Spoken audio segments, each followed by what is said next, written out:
The New York Rangers play with no FU, and there was no BS in a bad season opening loss to the Pittsburgh Penguins.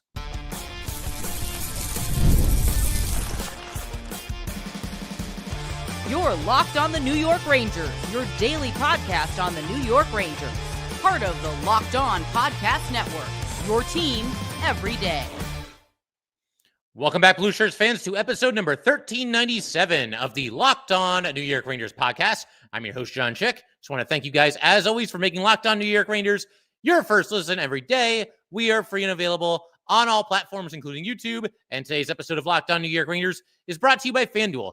Download the FanDuel app right now by visiting FanDuel.com and win $300 in bonus bets if you win your first $5 bet. And we are, of course, part of the Locked On Podcast Network, your team every day. So we are back in more ways than one. The season is underway, not in very good fashion if you're a fan of this New York Ranger team, as I assume most of you are. But the Rangers are back in some ways that you don't want to be back. And we're going to explain what I mean by that a little bit later, pretty much as we go through the entire episode. But the first thing I want to do here, right off the top of tonight's very special live edition, opening night edition of Locked On New York Rangers, was to talk a little bit about these new slogans that the Rangers have for themselves, these new mantras that they've come up with throughout the preseason, really throughout the entire offseason. And there's a couple of them. There's two to be exact. There's actually quite a bit of swearing that was coming out of the Ranger locker room this preseason because these new mantras, these new slogans, whatever you want to call them, one of them was playing with some FU. And in the other one, and there were even players wearing these t-shirts, throughout the preseason, the training camp process, was no BS.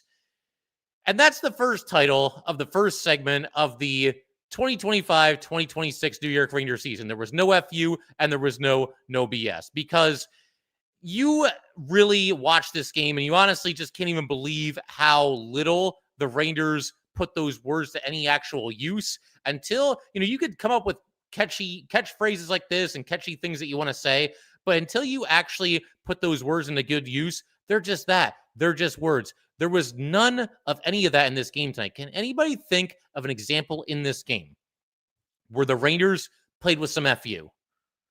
And can anyone think of or watch this game and come up with the idea that the Rangers were a team carrying themselves with the mindset of no BS? I don't think there's any way possible. And there's a pretty mundane play in the second period, but we're going to talk about it anyway, and you're going to understand why in just a second here. There's a play in the second period. Ranger fourth line is on the ice. Puck goes on net, from the neutral zone or whatever it was, and Matt Rempe's going on the forecheck.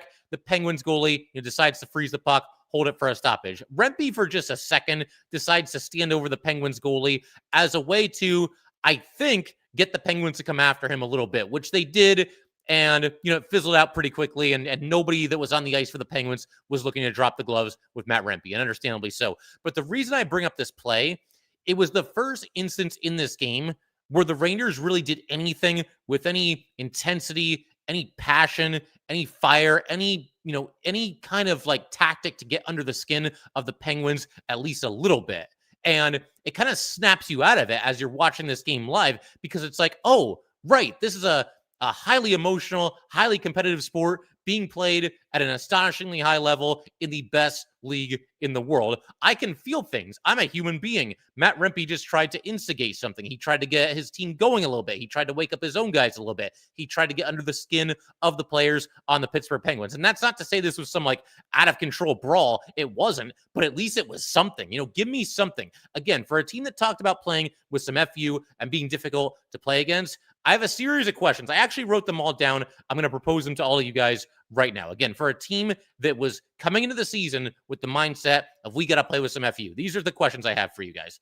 When did the Rangers really challenge the Penguins in this game? In any kind of physical way or extracurricular way? When did they really get in their face? When did someone initiate some pushing and shoving after the whistle?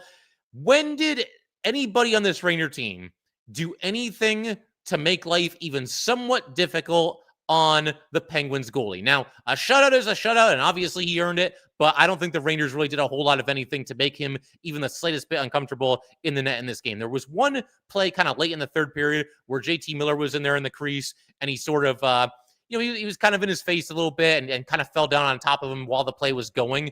That was about it. I mean, it's more of the same from last season when this Ranger team was just such an easy team to play against, and specifically, life was way, way, way too easy for opposing goalies. And I think, again, that happened in this game. Life was way, way too easy for Pittsburgh's goalie in this game. More questions. When did someone on the New York Rangers do something to get the crowd going in this game? The crowd was booing the Rangers by the end of this game on opening night. Now, you have to figure that some of that is, the remnants of last season and how badly that went and how badly Ranger fans just want to turn the page and get to something that's exciting or encouraging or fun or interesting or cool. And obviously there was none of that to be had in this game, but you're being booed on your home ice on opening night. Do you know how much of an egg you need to lay for that to happen? Even from Ranger fans who, we can be tough on our players. I don't think there's any doubt about that.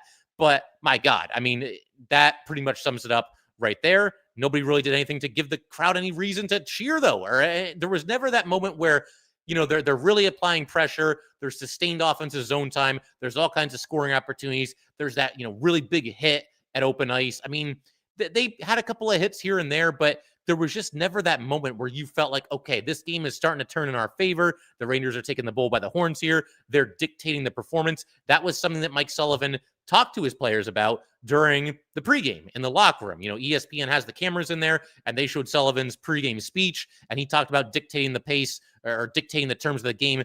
The Rangers didn't dictate anything to anybody. They just kind of were along for the ride, and if we win, we win, and if we lose, we lose. And maybe this sounds like I'm being a little bit too hard on a team that just played game one of 82 games. But again, when you're coming off of the season that the Rangers just had, I think everybody's patience is going to be just a little bit thinner than it was maybe the season before that when they were in the Eastern Conference Final and had such an awesome year and best record in the NHL. So I hope you can understand where I'm coming from in that regard. And one more question here. When did the Rangers ever step on the gas in the third period? Keep in mind, the Penguins made the score 1-0 very late in the first period, about 30 seconds to go, give or take a couple of seconds either way. And the Rangers were trailing by a goal for basically the entire game. They lost 3-0, but the last two goals were both empty netters. And they just never had that push. They never really had that sustained offensive zone time. There weren't too many instances in this game where you felt like a goal was on the way for the New York Rangers. And especially in the third period, when you're down by a goal and you're at home and it's opening night, you got to get it rolling. Instead, the Rangers got outshot 15-5 in the third period, a third period in which they trailed by a goal the entire time. And we're going to talk more about the third period. There were some people telling me during the preseason, because I was tough on the Rangers for having bad third periods over and over again in the preseason. There were people telling me it's nothing to worry about. It's the preseason. We're going to elaborate on that a little bit more later in today's episode. But yeah, as far as playing with some FU, basically zero of that. I would say, honestly, zero, literally zero of that from the Rangers in this game. Now, how about the other slogan, the other big mantra that the Rangers had this preseason? No BS, right? There was some BS. There was definitely some BS, and it started on the first shift of the game. Welcome back. The Rangers being asleep at the start of a period and or the start of a game. But the Rangers go out there. They start the guys that you would pretty much expect them to start. They've got their top line. You got Cooley. You got JT Miller. You got Mika Zibanejad. And then you've got your top defense pairing, too. You've got Gavrikov and you've got Adam Fox. Didn't do anything to keep the Penguins from immediately getting on the attack, immediately swarming in the Ranger zone, immediately creating a whole bunch of scoring opportunities, and immediately forcing Igor Shesterkin to basically do gymnastics in the crease and keep the puck out of the net. Now, they didn't score there, the Penguins, and this shift actually did end on something of a positive because, Fox eventually the Rangers got the puck, and Fox was in the neutral zone skating away with the puck, and he got tripped, and the Rangers got a penalty, or got a power play, rather. The penalty was called on the Penguins. And that's all well and good. But, I mean, for almost a minute there, the Penguins have the puck in the Ranger zone. A minute to start the season against a team. And maybe the Penguins will be better than we think they're going to be this season. But a team that I think most people don't believe is going to be a playoff team. And they're out there and they're immediately taking the fight right to you in your building on opening night. Unacceptable. So there was some BS there. And on top of that, a little bit more BS here. How about the way the first period ended? Again, a staple of New York Ranger hockey last season when everything went wrong was this team was asleep at the start of periods. This team was asleep at the end of periods. And we saw a shining example of both in the first period of the season for the New York Rangers. So we go to the end of the first period. It's still scoreless, and you've got a face-off coming in the Rangers zone.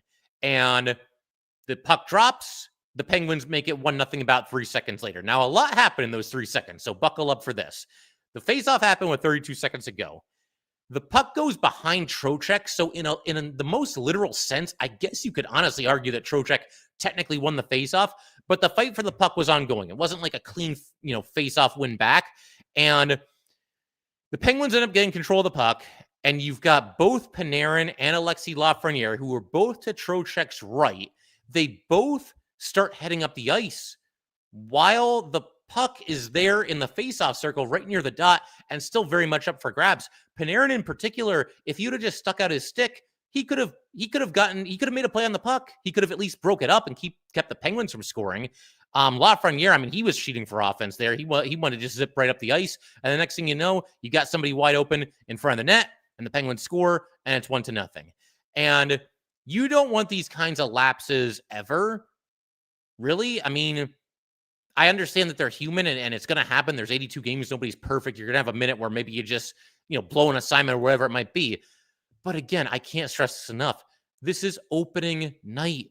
You are playing your division rival. You are at home and you've got a defensive zone face-off with only 32 seconds to go in the first period. This is when you're supposed to be razor sharp. You have to know what you're doing. If we win the faceoff, if we don't win the faceoff, if it's kind of up for grabs, you got to fight for the puck a little bit. You need to know what you're doing.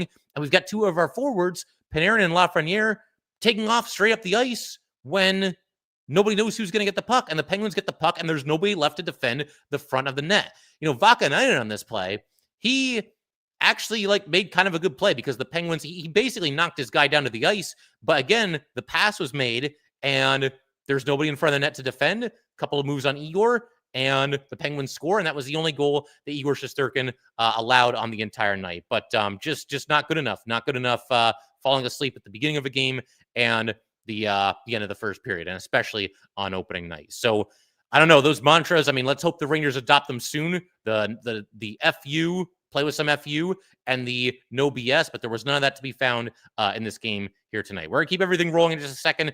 Going to talk about another recurring theme from last season that kind of reared its head in this one, that being the bottom six probably giving you more than the top six gave you in this game, at least relative to expectations. We're going to break that down in just a second and also kind of wonder, if JT Miller and Artemi Panarin are still dealing with injuries. We will discuss that in just a second.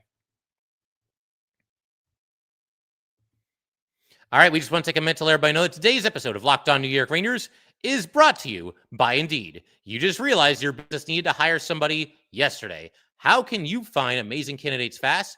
Easy. Just use Indeed. When it comes to hiring, Indeed is all you need. Stop struggling to get your job post seen on other sites. Indeed's sponsored jobs put your post at the top of the page and help you reach the right candidates faster. We've all been in that situation where we need to hire somebody like yesterday, the pressure's on, and every day without the right person is a setback.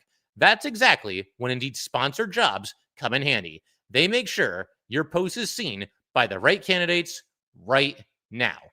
Now you can speed up your hiring process with a $75 sponsored job credit. Just go to Indeed.com/lockedon right now and support our show by saying you heard about Indeed on this podcast. Terms and conditions apply. Hiring, Indeed, is all you need. All right, so keep everything rolling here on this special live edition, post-game edition of Locked On New York Rangers. Big shout out to the everydayers, as always, for putting up with everything that the Rangers put us through. In our next episode, we'll do one more before the Thursday game against the Sabres, and we'll continue to talk about things that went wrong in this game. We'll try to turn the page and look ahead to the Sabres game as well, and hopefully after that game, we'll be in better spirits than after this one. But something else that I wanted to talk about in this game. Stop me again if this sounds familiar.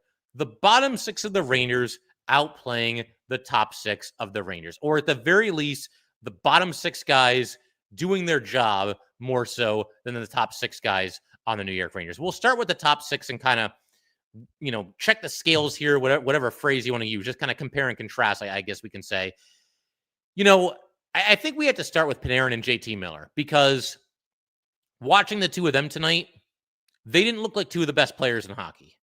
And it's just one game. Again, we don't want to get too far ahead of ourselves. We don't want to get too down on this team and just crush them and leave them for dead for the final 81 games. We don't want to do that. I'm doing my best not to do that. But they were nowhere to be seen. And it does beg the question of them potentially still dealing with injuries. I didn't see a whole lot of the post game. I didn't see a whole lot of quotes, but one that I did see right before I hit record here, they were talking to JT Miller, and he basically said that it pretty much went the way that he thought it would, and that he wasn't feeling very good. So it does sound like JT Miller, and you don't think he's going to be the kind of guy that's going to make excuses. So if he's saying this, you got to believe he's at least, playing through something, at least some kind of pain out there. So there's that. And as far as Miller in this game, I mean, nowhere really to be found. He had no shots on goal. He had one block shot. He had one hit and 2 giveaways, basically invisible. And there were actually a couple of times earlier in this game where Mika and Cooley looked like they might link up for a goal. There were 2 instances in the first period. On the first one, I think the first one was Cooley setting up Mika, and then Mika set up Cooley in deep both times in the first period. Just obviously we're not able to score because, the Rangers got shut out. So that should be fairly obvious. But JT wasn't really in the middle of any of that. He just didn't really seem like himself. And, again, if the injury is causing this, then obviously the hope is that it's nothing too serious and that he gets healthy, sooner rather than later. And as for Panarin, I mean, he ends up with 2 shots on goal. He was charged with 3 giveaways. He was a -3, but I mean, take that with a grain of salt with the 2 empty netters. Yeah, I don't know. Just did not seem like the dominant offensive player that we've grown accustomed to watching over the last handful of seasons, the last bunch of seasons, really. He's now in year 7 with the New York Rangers. And, a couple of times on the power play, he looked a little bit dangerous and a couple of good passes here and there. But Artemi Panarin just did not have the puck enough in this game. Just did not really ever look like he was a scoring threat. And that line just didn't really do anything that I thought was really all that impressive between Lafreniere, Trocheck, and obviously Panarin himself. I mentioned Mika just a second ago and how him and Cooley set each other up a couple of times in this game. Honestly, you look at the Ranger players, the Ranger forwards in this game, and specifically the guys in the top 6, the guys that are supposed to, obviously carry the day when it comes to offense. I feel like he was maybe the best of the bunch. And it sounds crazy saying that because Mika's coming off of a rough season and he typically is a slow starter. And last year got off to just a miserable start in the first couple of months of the season. So to see him out there actually look like he has some burst, some explosiveness. He's not only, willing to shoot the puck, but actually seems excited to shoot the puck. That's obviously a good thing and an encouraging sign for Mika Zibanejad. He ended up with 7 shots on goal in this game. So seeing him rip the puck and play with some confidence and a little bit of pace and speed to his game, I think that was certainly encouraging for Mika Zibanejad.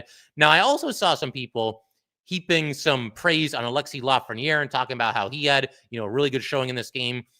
And yeah, he did have 6 shots on goal. So, credit where it's due. At least he's shooting the puck and, getting it on net. Felt like a lot of it was empty calories. I didn't think there were too many instances in this game where you could really convince yourself that Lafreniere was close to scoring. I can think of one. It was in the second period, and Lafreniere received a pass. Might have been from Panarin, but either way, going straight down the center of the ice toward the goal and absolutely ripped a shot. It was fought off. It was just a better save. So he did have a chance there, but I don't know. I mean, I wouldn't say he was terrible or anything like that, but, we're at the point with Lafreniere where I feel like you're just dying to see him reach that next level. But we've been saying that and saying that and saying that. And 2 years ago, we thought we had it. I feel like we've gotten to the point with Lafreniere where most of us Ranger fans would probably just sign up for him being like a good player. I mean, forget about the expectations that come with being the first overall pick. And this guy's going to be a franchise icon and a Hall of Famer and all this stuff. I just want him to be a really good, really productive player at this point. And I hope that's not asking for too much. Again, maybe I'm being too harsh here. Maybe people felt that he played better than I personally did. He was all right, and he did have a lot of shots on goal. At least he's willing to shoot the puck. but didn't really do anything to stand out to me all that much in this game. So again, let me know if you feel like I'm off base on this one. Cooley, he was out there with 8 hits. I mean, he's a wrecking ball. We know he's going to do that. But he wasn't as noticeable offensively as maybe you would like to see from Will Cooley, other than, those couple of scoring chances that he had alongside Mika Zibanejad. So again, the top 6, I mean, in a game where you get shut out, it probably goes without saying that you would have liked to have gotten a little bit more out of your top 6, but the Rangers didn't get a whole lot out of their top 6, and obviously, again, got blanked in this game. As far as the bottom 6 and guys that stood out in a positive way, Connor Sheary, I feel like, was honestly one of the more noticeable Ranger forwards in this game. He just felt like he had a little bit of jump and a little bit of spunk to his game in this one. He was using his speed. There was a situation, I think it was the first period. The Rangers were going from right to left, so it was either the first period or the third period, but there was an instance where he was flying down the ice. I thought he got there in time to negate an icing call against the Rangers, but obviously the linesman did not agree. They called it icing. There was also a play in the Ranger zone in the first period where the Penguins were about to get a really good scoring chance. There was a rebound that went all the way out to the right faceoff circle, and Sheary did a great job recognizing that and getting there and breaking up the scoring chance, right before the Penguins could, unleash a shot in that situation. And, again, just kind of seemed active on the forecheck and has some good speed. And I'm not expecting Sheary to be a superstar. And it's possible that maybe I'm overrating his performance in this game just a little bit. But again, when you get shut out in the season opening game against your division rival, you kind of just want to grab onto different things. Anything that you could look at that's positive, from the game, and something that you can maybe carry into the next game. And I will say this about Sheary too. Thought he got a kind of a raw deal last season in Tampa, ends up spending pretty much the entire year in the AHL. He's a proud veteran player. I mean, this guy's a 2-time Stanley Cup winner. And I know people want to see the kids. I think we eventually will. But I would not be surprised if Sheary does carve out, a decent role for himself with this Ranger team this season. But we will see. Time's going to tell on that one. Noah Laba, speaking of bottom 6 forwards, thought he did pretty well. I mean, I don't know that he necessarily jumped off the screen in a positive way, the way that he did in so many of the preseason games that he competed in with the Rangers, but mostly looked like he belonged. I mean, certainly wasn't a liability or anything like that. The Penguins only got 1 power play, but it was an effective kill by the Rangers. And during that PK, Noah Laba was out there for the last couple of seconds of said PK. He's getting in there on the forecheck. He was playing, mostly physical hockey as well. He's got that good combination of size and speed. That's always a lot of fun. So mostly positive for Noah Laba in the first game, even if there weren't any of those highlight reel moments that we got in the preseason. And even Rempe, he was giving an effort out there. He was getting aggressive on the forecheck, fighting for pucks. We mentioned how he had the only act of aggression that we saw from the Rangers in this game when he kind of stood over the goalie and was confronted by the Penguins, trying to get the boys going a little bit, trying to wake everybody up, seemingly, though, to no avail. So, again, when you put expectations up against results and you compare the top 6 to the bottom 6, I got to give an edge to the bottom 6 in this game. And it's all well and good for that to happen once in a while. I mean, you want contributions from your bottom 6, but this much maligned Ranger bottom 6, this group of players that we looked at and we said, oh my God, where is any secondary scoring possibly going to come from?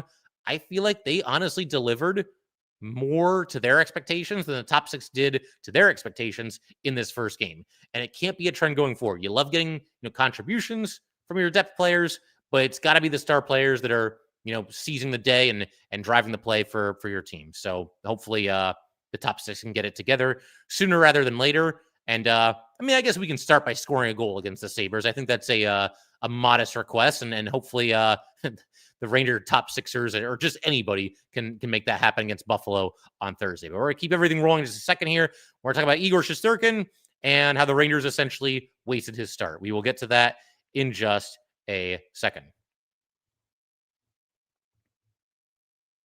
All right, we just want to take a minute to let everybody know that today's episode of Locked On New York Rangers is brought to you by FanDuel. The NFL season is here, and FanDuel has an offer that you do not want to miss. Right now, new customers can bet just $5 and get $300 in bonus bets if you win. That's right. Pick a bet, put down $5, and if it hits, you will unlock $300 in bonus bets to use across the app. FanDuel is the best because it's got something for you no matter how you like to play. Whether you like those same game parlays or you're a big fan of player props or you want to spice up your own team's matchup just a little bit, bet for your team, bet against your team, or you just got some hunch that you feel like you have to play, FanDuel's got something for you. It makes watching football even more exciting, even when you've got a little something riding on the action. Whether you're a casual fan or you love diving into the stats, FanDuel makes the game day experience so much better. So what are you waiting for? Visit FanDuel.com to download the FanDuel app today and get started. All right, let's wrap up today's episode by talking about what was essentially an excellent start by Igor Shesterkin and one that ultimately led to nothing and was wasted by the rest of the Rangers. This is another theme that has gotten a little bit too common over the years, and we hope that doesn't become a trend this year as well. I mean, we want Igor to be excellent. The first half of it we like. It's the second half we don't really like so much. The part where the Rangers basically squander, a really good start. Igor got very little help in this game and basically single-handedly kept the Rangers in it. I feel like I'm doing a rerun. Like if I were to copy and paste a segment from last season and just put it here and let it run, would any of us really know the difference? I'm not even so sure I would know the difference, but I mean, it's literally what happened. It was a wasted start by Igor Shesterkin, a wasted strong start by Igor Shesterkin. He ends up stopping 27 of 28 shots. Again, remember the Penguins scored 2 empty netters, so that's why you see that discrepancy there. But the amount of times that he was basically just hung out to dry and left one-on-one with one of the Penguins skaters was indefensible. It was inexcusable. You had really bad zone exits by the Rangers for honestly most of the night. I mean, it really was a recurring problem, I would say, in all 3 periods. You had Adam Fox with a brutal giveaway in the first period where he's along the boards and he just passes to the center of the ice. It goes right to the Penguins. And Igor's got to make a point-blank save in that situation. You had a turnover by Mika Zibanejad. This was in the second period. He had received a pass from Sheary. Kind of a tough spot. They had a tight window to operate there, but not Sheary. Susie to Mika. And then Mika turned the puck over, trying for a one-touch pass, I think, to JT Miller. The Penguins have the puck in the Ranger zone. Again, Igor one-on-one with the skater. He makes a really tough save. And then another situation, a bad turnover by Gavrikov. I believe this is also in the second period. Igor once again. Now, this was the third period. Igor once again, though, one-on-one with the skater, and he's forced to make another really strong save and keep the Rangers in the game and save their bacon. He did it over and over and over again on this night. And then there was one shift where I think Susie just didn't really feel like playing hockey. It was so strange. And if you watch this game, you probably know what I'm talking about. So the Penguins have the puck in the Ranger zone. The puck's in the corner. Susie's there. He doesn't really defend. And he was standing in front of the Ranger net, so maybe he just felt like he needed to maintain his possession there. Or his position, excuse me. But he was standing right next to Adam Fox. You don't need both defensemen holding hands in front of the goalie. The Penguins have the puck, and there's no pressure. And the Penguin player, I don't think he could believe what he was seeing because he had the puck in the corner, which you're always kind of in a tight spot there if you're in the offensive zone. But he's able to basically just walk to the Ranger net and get a great scoring chance. And then the puck's in the other corner, and Susie chases the puck over there. The puck goes back in front, and that's the one where Igor made that excellent save with his glove, sprawled across the ice. It tipped off of Igor's glove, hit the post, and then it was basically just laying there in the crease. And fortunately for the Rangers, JT Miller got there first. But I don't know what Susie was doing on this shift. And for anybody that wasn't thrilled with what they saw from Susie last season, you can count me among you. Not the best showing here. Not something that I think is going to alleviate our concerns about Susie not only being on this team still, but being in a top 4 role. So we'll see what happens, but not an inspiring performance from Susie, and particularly on that shift. And while we're talking about goalies, and some of you might know where I'm going with this. Anybody that's been listening or watching this show for any amount of time, the everydayers, again, thank you guys so much. We're in our 7th season now. Cannot ever possibly thank you guys enough for supporting this podcast, telling your friends about it, tuning in, sticking with this team, sticking with me for hundreds, if not thousands of episodes at this point. But with all that said, a lot of you, that group of people, you probably know where I'm going with this in terms of what the Rangers did at the end of this game. The Rangers are down by 1 goal. It's 1-0. There's 2:30 to go. The puck gets dumped into the offensive zone for the Rangers. They're going to chase it down, and what happens? Mike Sullivan is already waving Igor Shesterkin off the ice with 2:30 to go, and only down by 1 goal. I absolutely detest this. And I feel like I'm kind of in the minority here. I'd love to hear what you guys think. Maybe I'll put a poll on Twitter, later tonight or tomorrow morning or whatever it might be. I can't stand when coaches do this. When you're only down by 1 goal and you pull your goalie with like 2:30, 2:45, 3 minutes to go in the game. You don't have to pull your goalie that early. You've got a lot of time. And in this case tonight, the Rangers had 2 minutes and 30 seconds to score. And by pulling your goalie that early, I know some people are going to say, like, oh, you got to be aggressive. You got to take your chance. Okay. There's a difference between being aggressive and being smart. Yes, you're going to be aggressive in terms of, obviously, you're going for the goal and you're not worrying so much about defending, and you got to get the puck and make things happen in the offensive zone. But to me, this isn't being aggressive. It's just being dumb, because when you pull your goal in a situation like that, again, 2:30 remaining, you are telling your opponent that if you get a shot on goal, this game is over. You are now up by 2 goals and you're essentially home free. I mean, never say never. I guess you can score 2 goals in that amount of time, but how often is that really going to happen? So rather than pull your goalie with 2:30 to go, I'm much more in favor of pulling your goalie with maybe about 1:30, maybe 1:45 to go, depending on who's got the puck and where the puck is and how set up are you in the offensive zone. And is this a high scoring game? Is this a low scoring game? There's other variables. But when you're down by 1 goal, that is too early to pull your goalie. I will die on that hill. And it's funny because I was actually going back and forth with my good friend JD Young. He's the host of Locked On Sharks, does an awesome job with his show. Definitely check it out if you've never done it, before. Hoping we can get a crossover with JD at some point this season. We'll probably do at least one. But he was telling me that on Twitter, because we were having this debate, back and forth on Twitter, that, your team's controlling the puck anyway, so you might as well pull the goalie with 2:30 left. That's part of my issue with this. The coaches don't even wait for their own team to have possession of the puck in the offensive zone before they start frantically waving the goalie off the ice. And we saw that in this game here tonight. The Rangers had just put the puck into the offensive zone. This puck is up for grabs. They didn't really have possession of it, and they sure as hell were not set up to really go to work in the offensive zone. The puck is basically up for grabs. It's basically a 50-50 puck. And no sooner does Igor get to the bench than the Penguins chip it out of the zone. They go right up the ice. And by the time, I don't even know who got this empty netter here. I mean, who cares? But by the time this player had the puck in the neutral zone, it was over because there was nobody in front of him. He's going to walk right in all alone and just slide the puck into the empty net. And that's exactly what he did. And the Penguins scored this goal with about 2:10 remaining. So you had another 2 minutes and 10 seconds to score the equalizing goal, and you gave it away because you pulled your goalie prematurely. Again, I will fight for this. I know not everybody agrees with me, but I really feel strongly about that. That is way too early to pull your goalie, and it drives me crazy. And the one thing I'll say in defense of it in this game is the Rangers are so anemic in the third period, getting outshot 15-5, or at this point it was probably like 13-5 because the empty netters were still on the way. But I guess you could maybe make the argument that, holy God, we're not doing anything offensively. Like, let's get another skater out there and try to make something happen. That's the very slight thing I'll say in defense of this move. But every coach does this. It used to be back in the day, if you were down by a goal, you'd wait until there was a minute left in the game. And then you would pull your goalie. Now, that's probably waiting too long, but there's got to be a happy medium. 2:30 down by a goal. I'm sorry. That's crazy. There's just no reason to be doing that. So, one more thing that I got to mention here before we call it. The third period struggles. The third period struggles by this team.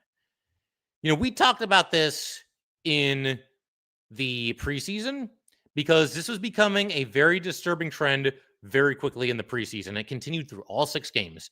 The Rangers playing very poorly, being at their worst at a time where they need to be at their best, that, of course, being the third period. They gave up multiple goal leads more than once in the third period of games in the preseason and then went on to lose those games. They were up by 3 goals against, I think it was Boston, lost in overtime, up by 2 goals against the Devils, actually lost that one in regulation. And yeah, not everybody's playing and the 4th-string goalie is in, fine, but it's never too early to build strong habits, and you want to be at your best in the third period. The Rangers in the preseason were outscored 11-1 in the third period in their 6 preseason games. And there were 2 empty netters, so you can call it 9-1 if you want, but they still got basically shellacked in the third period of all of their preseason games. And I've got people that are telling me, and I respect your opinion, no doubt about it, But there were a lot of people telling me, in the YouTube comment section, whatever it might be, dude, why do you even care about this? It's the preseason, bro. Like, just relax. It doesn't matter that much that they're blowing leads in the third period. It does matter. We can debate how much it matters. If you think it was a major problem, or if you think it's just kind of a slight issue that they're going through, it could be anywhere in that range. It could be anywhere on either side of that spectrum, but it's not nothing. And it's especially not nothing for a team that is coming off of as bad of a season as the Rangers, where you're trying to get things going in the right direction. You're trying to establish a winning culture. You want to be at your best and your most clutch when all the chips are down and the game is on the line. And the Rangers did everything but that in the preseason, and they did everything but that in the third period of this game. Mentioned this earlier, got outshot 15-5 in the third period in this game. A game in which the script of the game would dictate that you have to be aggressive and you have to try to find that equalizer. The Raiders were down 1-0 for practically this entire game, the last two periods anyway. And again, they never stepped on the gas. They didn't even do it in the third period when, time is running out and time is of the essence. They're turning the puck over in their own zone. And they're giving Penguins all these, great scoring chances, and they're not creating any offense, and they're just not at their best. They're just not at the sharpest. That's a disturbing trend, preseason or no preseason. So I get it. Like, I get that it's easy to say. And somebody pointed out the fact that, 2 years ago, and I actually did remember this, 2 years ago, when the Rangers had the best record in the NHL, they were 1-5 in the preseason. Okay, yeah, you're right. So sometimes not everything that happens in the preseason is going to spill over into the regular season. But when you develop a habit this bad, playing this poorly in clutch spots in games, and then it rears its ugly head in the first game of the regular season, call me crazy. I'm not surprised by that. And it was just one of many things that obviously did not go right in what was a very disappointing, very poor performance by the New York Rangers on opening night. But I figure we can call it there. If you guys would like to get in touch with this podcast, please send an email to lockedonnyrangers@gmail.com. Once again, that is lockedonnyrangers@gmail.com. Definitely give us a follow on Twitter as well, @jchick17. Once again, @jchik17. And definitely subscribe to Locked On New York Rangers YouTube channel. Thanks again, guys. I will see you next time.